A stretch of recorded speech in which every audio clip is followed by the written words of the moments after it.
अज़ीज़ तलबा व तालिबात, आदाब व तस्लीमात। आप तमामी नाज़रीन का हफ़ीज़ुर रहमान के Rahman Urdu study YouTube channel में खैर मक़दम और इस्तक़बाल है। आज हम आपके सामने लिसानियात के तहत ज़बान और बोली दोनों की तारीफ़ और दोनों में फ़र्क क्या है, इस मौजू पर गुफ्तगू करने जा रहे हैं। लिसानियात, इसमें ज़बान और बोली दो तस्वुरात हैं। लिसानियात जब इसकी बात होगी तो इसमें ज़बान और बोली दो तस्वुर किए जाएंगे। अभी तक हमने ज़बान के बारे में आपसे बात की थी, बोली के मुताल्लिक कोई गुफ्तगू नहीं की थी, लेकिन आज इन दोनों के बीच फ़र्क में हम इस बात को वाज़े करेंगे कि दोनों में फ़र्क क्या है और ये दोनों किसके तहत आते हैं। तो ये लिसानियात में ज़बान और बोली ये दो तस्वुरात हैं। ये बात बिल्कुल रोज़े रोशन की तरह बिल्कुल वाज़े है और साफ़ है। इस बात को सब मानते हैं कि ज़बान ये एक ज़िंदा हकीकत है। इससे किसी को इनकार नहीं है कि ज़बान ये बिल्कुल एक ज़िंदा हकीकत है जिसमें मुसलसल तब्दीलियाँ आती रहती हैं। इस बात को समझिए, छोटी छोटी चीज़ें हैं जिसको हम समझ नहीं पाते। ज़बान, कोई भी ज़बान होगी, उसमें उसके बोलने वाले इब्तिदा में थोड़े होते हैं, उस ज़बान के अल्फाज कम होते हैं, लेकिन जैसे जैसे उसके बोलने वाले बढ़ते जाते हैं वैसे वैसे उसमें तब्दीलियाँ, इसीलिए कहा जाता है इसमें मुसलसल तब्दीलियाँ आती हैं। धीरे धीरे तब्दीली आती रहती है और ज़बान का दायरा और ज़बान में अल्फाज, उसके बोलने वाले धीरे धीरे उसमें बढ़ते जाते हैं। अब जब तब्दीली आएगी तो इन्हीं तब्दीलियों के दौरान बोलियां ज़बानों में तब्दील हो जाती हैं। कैसे तब्दील होती हैं? जैसे कोई एक ज़बान होती है तो वो कहीं किसी इलाके, किसी खित्ते में बोली जाती है। धीरे धीरे धीरे जब उसके बोलने वाले ज़्यादा होते हैं और वो ज़बान के तराजू, ज़बान के उसूल व ज़वाबित पर खरी उतरने लगती है, तो जो वहाँ की बोली होती है धीरे धीरे वो बोलियाँ उन ज़बानों में तब्दील हो जाती हैं। अभी हम आपको आगे बताते हैं कैसे लिसानी तगय्युरात के सिलसिले में ज़बानों को बोलियों से साबिका पड़ता है। जो ज़बानी या लिसानी बदलाव होते हैं, कहते हैं इन बदलाव के सिलसिले में जो ज़बानें बोली जाती हैं उन ज़बानों का बोलियों से सामना पड़ता है, साबिका पड़ता है। तगय्युरात ज़माना से बाज़ बोलियां ज़बानों की शक्ल अख्तियार कर लेती हैं। इस चीज़ को इस तरह से भी आप समझ सकते हैं कि जिस ज़बान का हम मुताला करते हैं, यानी कि आज हम जिस ज़बान के बारे में बात करते हैं वो लफ्ज़ उर्दू या उर्दू ज़बान के बारे में, तो इस उर्दू ज़बान की इब्तिदा, उसकी तरवीज, उसकी तरक्की, उसका आगाज़ और उसका इर्तिका कहाँ से, कैसे और किन हालात में हुआ, हमें इन सब चीज़ों को इसके दायरे में समझना होगा। जैसे उर्दू यहाँ की ज़बान नहीं थी। इस मुल्क में जब आज से 200-300 साल पहले फ़ौजी या लश्करी जब आना शुरू हुए, इस्लाम का धीरे धीरे बोलबाला हुआ और वो फ़ौजी और लश्करी जब आए तो यहाँ की बोलियों और कुछ वहाँ से जो वो बोलियाँ लाए थे उन बोलियों को एक दूसरे से खल्तमल, एक दूसरे में तब्दीली हुई, तो धीरे धीरे एक ज़बान की शक्ल सामने आने लगी। इसीलिए आप देखते हैं कि उर्दू के माना लश्कर के होते हैं, क्योंकि यहाँ की बज़ाते खुद ये ज़बान की पैदाइश नहीं थी। वो फ़ौजी, वो लश्करी जो वहाँ से आए, उन्हीं लश्करियों द्वारा जो ये ज़बानें बोली जाती थीं वो आसपास इलाके में जहाँ कहीं भी वो लश्करी रहे, उन सब बोलियों को वो जज्ब करते रहे, देखते रहे, सुनते रहे, और धीरे धीरे फिर वो एक ज़बान की शक्ल अख्तियार करती है जिसे हम उर्दू ज़बान कहते हैं। इनमें क्या है कि बराबर तब्दीलियाँ आती हैं, हमेशा बदलाव आता है। कहीं की बोली है, जब वो उसूल व ज़वाबित पर खरी उतरती है तो फिर वो ज़बान में शामिल हो जाती है। ऐसे ही लिसानी तगय्युरात के सिलसिले में, लिसानी यानी ज़बान के बदलाव में, जब वो ज़बान जिसका साबका बोलियों से पड़ता है तो फिर वो तगय्युरात ज़माना से बाज़ बोलियों की शक्ल अख्तियार कर लेती हैं। तगय्युरात ज़माना यानी कि बहुत सारे लोग जो किसी मुल्क में रहते थे या किसी इलाके में रहते थे, जब वो लोग यहाँ से वहाँ गए, जैसे कि वो फ़ौजी और लश्कर आए यहाँ, तो जाहिर सी बात है उनके आने से, उनके रहने से, यहाँ के मेल जोल से, खल्त मल्त से एक ज़बान शक्ल में आई। तो इसी तरीके से ज़माने के तगय्युरात, कोई कहीं चला गया, उस वहाँ से कुछ लाया, कोई कहीं आया, उससे कुछ सीखा। तो इस तरीके से जो ज़माने के बदलाव होते हैं, तगय्युरात होते हैं, कहते हैं बाज़ बोलियाँ यही धीरे धीरे ज़बान का शक्ल अख्तियार कर लेती हैं।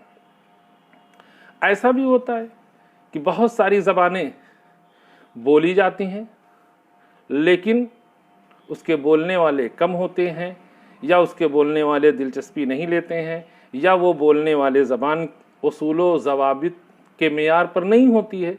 तो फिर नतीजा यही होता है कि उस ज़बान की जो बोली होती है वो वहीं तक महदूद होकर रह जाती है, यानी कि वो ज़बान के दर्जे में शामिल नहीं हो पाती है, वो एक बोली ही का शक्ल रह जाती है। इस तरीके से आप समझें कि धीरे धीरे हालात और वक्त के बदलाव के साथ ज़बानों का बोलियों से जो सामना और साबका पड़ता है, उन्हीं बोलियों से जो साबका होता है, धीरे धीरे वही बोलियां ज़बान का रूप, उसकी शक्ल अख्तियार कर लेती हैं। और वो बोलियां जो उसूल व ज़वाबित, इस चीज़ को याद रखेंगे, जो बोली उसूल व ज़वाबित के मेयार तक पहुंचती हैं वही ज़बान का दर्जा हासिल करती हैं।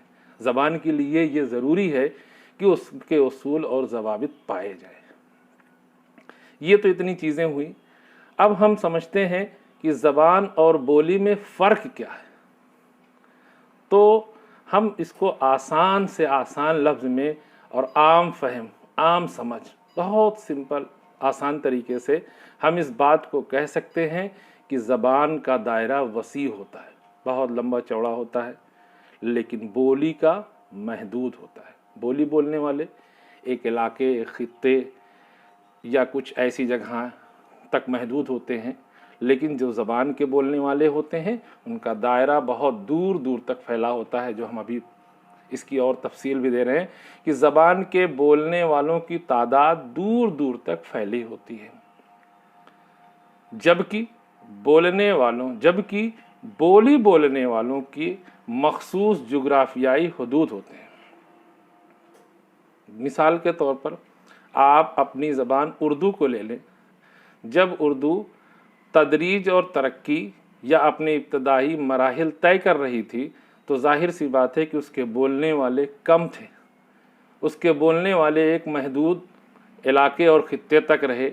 लेकिन धीरे धीरे जब वो बोली ज़बान का शक्ल अख्तियार कर ली और उसके बोलने वाले फैलते चले गए, तो आखिरकार धीरे धीरे वो ज़बान तरक्की करते हुए आज आप देखेंगे कि हिंदुस्तान तक ही नहीं, उसके बोलने वाले आपको पड़ोसी मुल्कों, यहाँ तक कि दीगर ममालिक में भी आपको बहुत ज़्यादा तादाद में उर्दू बोलने वाले मिल जाएंगे जो इस ज़बान की शीरीनी और लताफत का भी हो सकता है असर हो, या इस ज़बान की ज़रूरत या इस ज़बान के शीरीनी की वजह से लोग ज़्यादा से ज़्यादा उर्दू को दिलचस्प और अच्छे अंदाज में बयान भी करते हैं। लेकिन ज़बान धीरे धीरे काफ़ी वसी हो जाती है, उसका दायरा बहुत दूर तक होता है, यही उसका असल मियार है, जबकि बोली ये बिल्कुल महदूद होती है। ज़बान के बोलने वालों की तादाद दूर दूर तक फैली होती है, जबकि बोली बोलने वालों के मखसूस जुग्राफियाई हदूद होते हैं। इसको हम एक तरीके से और भी समझ सकते हैं, वो ये है कि बोली कहीं किसी इलाके में कुछ बोली जाती है तो वही बोली दूसरे इलाके में नहीं बोली जाती है। आप देखेंगे कि उर्दू ज़बान में जब हम ये कहते हैं कि बच्चे सो गए या बच्चा सो रहा है, तो इससे मालूम हुआ कि ये एक ज़बान है जो बोली जा रही है। लेकिन जब हम कहीं आसपास किसी इलाके, किसी गांव में उसकी बोली बोलते हैं तो जाहिर सी बात है फिर हम ये नहीं बोलते कि बच्चा या बच्चे सो रहे हैं, बल्कि हम वहाँ की जो बोली होती है उस बोली को हम बोलते हैं। मिसाल के तौर पर उत्तर प्रदेश के कुछ ज़िलों में यही एक चीज़ कि जो हम कहें कि बच्चे सो रहे हैं या बच्चे सो गए हैं, जब आप वहाँ पहुँचेंगे देखेंगे तो वहाँ की बोली ये होगी कि उन बच्चों को वो गदेला या गिदहरा बोलते हैं, जो हम लोगों की समझ में कभी कभी नहीं आती, इसलिए कि हमारी वो ज़बान नहीं है बल्कि वो उस इलाके की बोली है। इसी तरीके से वो सोने को भी सोना नहीं बोलते बल्कि अपनी बोली में वो उलर जाना बोलते हैं। तो इससे ये पता चलता है कि ज़बान और बोली, इसके दायरे जो हैं वो कितने महदूद और कितने वसी होते हैं।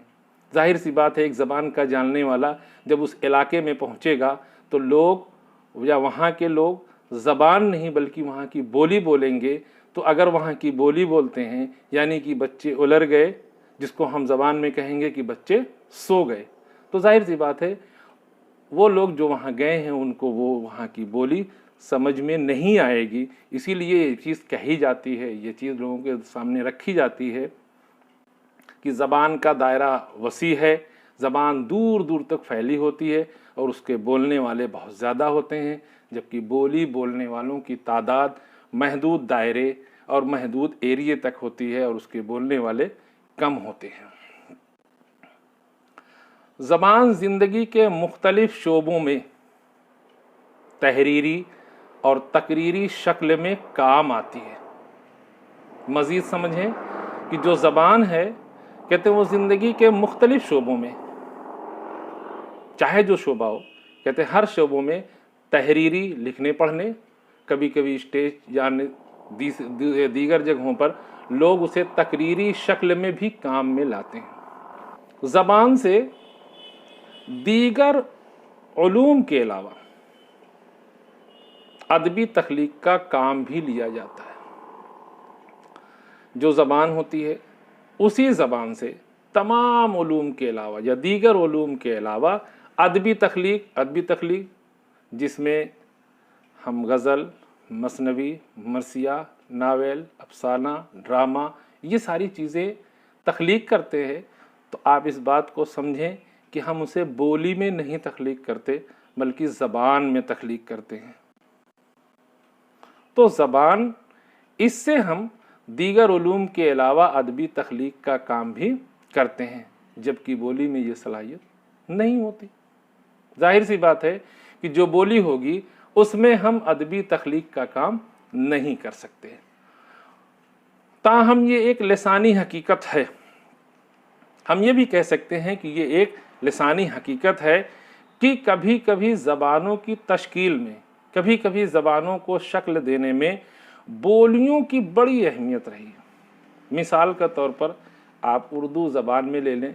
उर्दू ज़बान में ब्रज भाषा, बुंदेली, दिल्ली के गर्दनवा, गजरी, दक्कन की, कहते हैं इन बोलियों को बड़ा अहम रोल रहा है, जो बोलियां ज़बानों की तश्कील में बड़ा रोल अदा की। यही वो बोलियां थीं जिन बोलियों को इकट्ठा कर दिया गया और वो एक ज़बान की शक्ल में आ गई, जिसको हम उर्दू कहते हैं। इसी बात को ज़रा सा गौर करें, अगर हम यही बात अगर हम इस पर और गौर करें तो हम इस बात को इस तरह भी कह सकते हैं कि एक ज़बान के इलाके में, समझने की कोशिश करें कि एक ज़बान के इलाके में कई बोली बोली जा सकती है। यानी जहाँ उर्दू बोली जाती है वहाँ कई बोलियाँ बोली तो जा सकती हैं, लेकिन एक बोली वाले इलाके में कई ज़बानें नहीं हो सकती।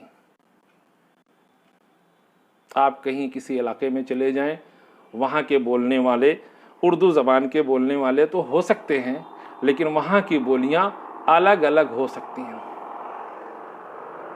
उस इलाके में हर जगह आप उर्दू बोलकर अपनी बात कह सकते हैं, लेकिन जब वो बोलियां बोलेंगे तो उन बोलियों में इलाके अलग अलग होंगे। इस तरीके से हम इस बात को कह सकते हैं कि एक ज़बान के इलाके में कई बोलियां बोली जा सकती हैं, लेकिन एक बोली वाले इलाके में कई ज़बानें नहीं हो सकती।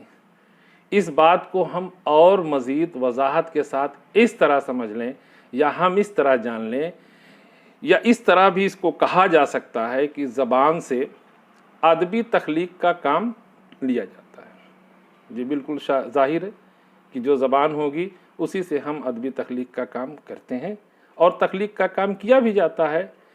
नीज़ तालीमी, इंतज़ामी, अदालती, सियासी, तहज़ीबी गरज के दीगर शोबों में ज़बान ही से काम लिया जाता है, या वही ज़बान ही काम आती है।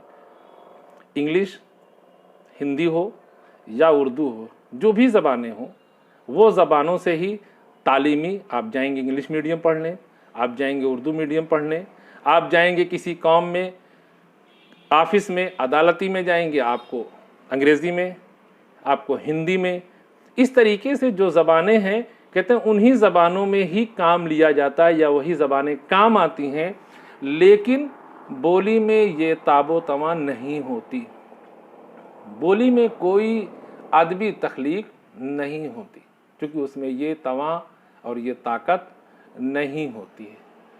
अब हम ज़बान और बोली, पहले दोनों की तारीफ़ और फिर इन दोनों के बीच, फिर इन दोनों के दरमियान फ़र्क क्या है, इस बात को समझते हैं।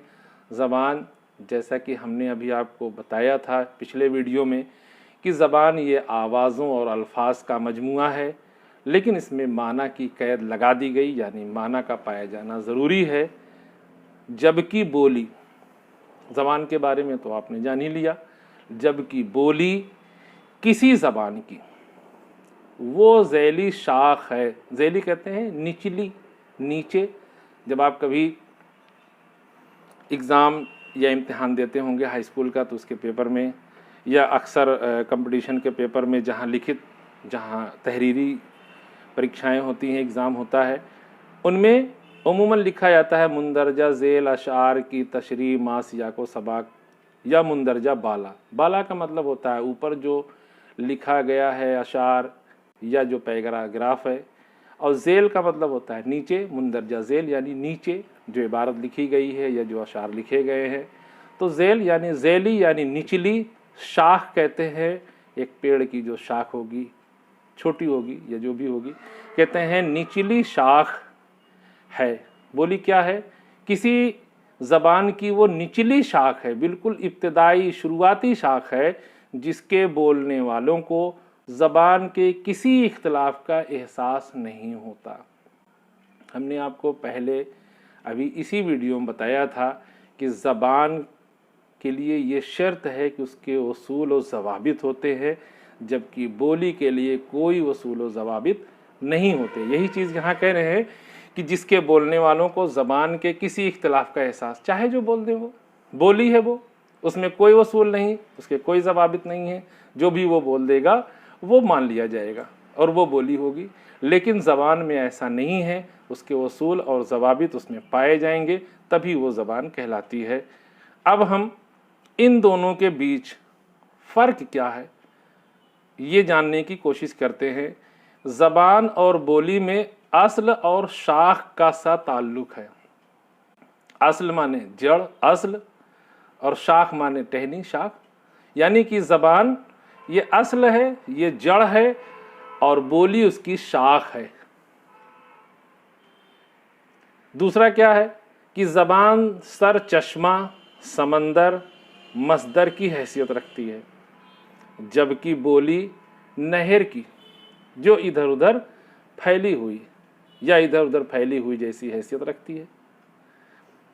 तीसरी चीज़ जो इसमें या इन दोनों के बीच फ़र्क की है, बोली ज़बान का तकरीरी रूप है और मियारी ज़बान उसका तहरीरी इजहार है। बोली जो है ये ज़बान का तकरीरी रूप है, हम बोली को बोल सकते हैं लेकिन लिख नहीं सकते, इसलिए कि जब लिखेंगे तो फिर उसमें वही उसूल व ज़वाबित की पाबंदी आएगी। और मियारी ज़बान कहता है उसका तहरीरी इजहार है, जिसको हम लिख कर जाहिर करते हैं। ये फ़र्क है। चौथा फ़र्क क्या है कि बोली का वाहिद इबलाग और तरसील है। बोली का सिर्फ इतना मकसद होता है कि हमने जो बात कह दी वो पहुंच जाए लोगों तक, बाकी वो मियारी है, उसूल पर है, ज़वाबित पर है, कायदे और कानून पर है या नहीं, इससे कोई बहस नहीं। बस हमने कोई बात कही तो उसमें इरसाल और इबलाग यानी इबलाग और तरसील हो, हम जो बोल रहे हैं वो उस तक पहुंच जाए। हमने बताया भी था इरसाल में कि जो चीज़ बोली जाए, जो चीज़ सुनने वाला हो, इस बीच के बीच में कोई चीज़ जो बोली जा रही हो, ये चीज़ पाई गई तो इरसाल और तबलीग पाया गया। तो बोली का सिर्फ मकसद यही है कि इरसाल और तबलीग हो। इसी तरीके से पांचवा उसका कहते हैं, इंडोनेशिया में एक इलाका है, वहाँ सैकड़ों बोलियाँ बोली जाती हैं। इसी तरीके से हमारे हिंदुस्तान में भी बेशुमार बोलियाँ और ज़बानें भी बोली जाती हैं। ज़बान ये बोलियों के मजमूए का नाम है।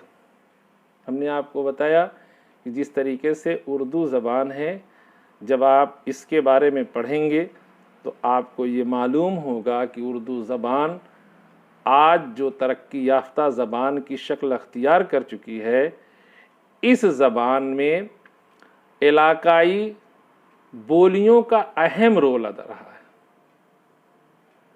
गुजरात, दक्कन, दिल्ली, खड़ी बोली, ब्रज भाषा, इन तमाम उर्दू में अहम रोल रहा है। तो इसीलिए कहा जाता है कि ज़बान बोलियों के मजमूए का नाम है। सातवीं चीज़ इसमें क्या है जो फ़र्क को वाज़े करती है कि बोली को ज़बान बनने में, किसी बोली को ज़बान बनने में राजधानी बोली या शहरी बोली, मजहबी बोली आगे चलकर यही ज़बान का रूप लेती है। मुग़ल बादशाह, इस चीज़ को और मज़ीद तफसील से या मज़ीद वाज़े तौर पर समझ लें कि मुग़ल बादशाह शाहजहाँ के अहद यानी उसके ज़माने में अकबराबाद में ब्रज भाषा मियारी थी, जबकि दिल्ली में खड़ी बोली। तो जो बोली मियारी होगी, जो बोली मियारी हो जाएगी, धीरे धीरे वही बोलियां उसूल व ज़वाबित के तराजू पर होते हुए एक ज़बान का दर्जा हासिल कर लेती हैं, या वो किसी ज़बान में मिलकर एक ज़बान की शक्ल अख्तियार करती हैं। अभी इस ज़बान और बोली से मुताल्लिक कुछ बातें और भी हैं जो इंशाअल्लाह बहुत जल्द हम दूसरे वीडियो में आपके सामने लेकर हाजिर होंगे। आप तमामी का बहुत बहुत शुक्रिया।